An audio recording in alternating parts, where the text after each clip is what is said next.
हँसेला गौवा हो हँसेला जवरवा, हँसेले पटी पटीदार, हँसेले पटी पटीदार। बेटी के पापा महलिया में सोवेल, सोई रहसु चादर तानी, सोई रहेले चादर तान। बेटी के चाचा महलिया में सोवेल, सोई रहसु चादर तानी, सोई रहेले चादर तान। पैसे जगावेली बेटी के आमा, काहे स्वामी सोई चादर तानी, काहे स्वामी सोई चादर तान।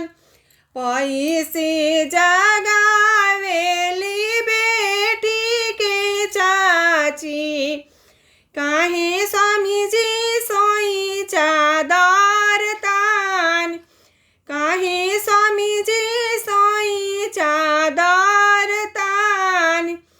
जेकरा घरे स्वामी धियावा कुंवारी, से कैसे सोहे निराभेद, से कैसे सोहे निराभेद। जेकरा घरवा ये स्वामी जी धियावा से आनी, से कैसे सोहे निराभेद, से कैसे सोहे निराभेद। ऐसन बचन जानी बोला मोरे धनिया, आखिया पयावे नाही नींद, आखिया पर आवे नाही नींद। अरे ऐसन बचन जानी बोला मोरे रनिया, आखिया पयावे नाही नींद, आखिया पर आवे नाही नींद।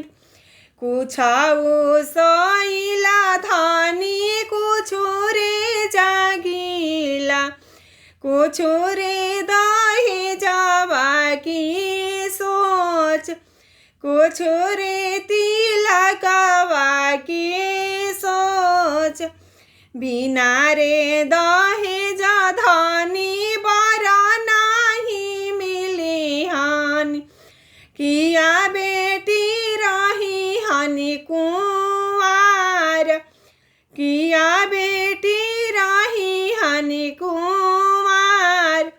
बिना रे दहेज धन बर नहीं मिली हन, किया बेटी रही हनी कुंवार, किया बेटी रही है कुंवार। आतना बचन जब सुनेलनि कवन भैया, आखिया से ढारी जाला लोरा, आखिया से ढारी जाला लोरा। हमहु जे जैब पापा देश परदेशवा हो, ले आइब रुपिया कमाई, ले आइब रुपिया कमाई। हमहु त जैब पापा देश परदेशवा, ले आइब रुपिया कमाई, ले आइब रुपिया कमाई। इहे रुपिया लैके बड़ा खोजे जइहा इहे रुपियावा लेके बरा खोजे जइहा किनी लिहा अपन दामाद किनी लिहा अपन दामाद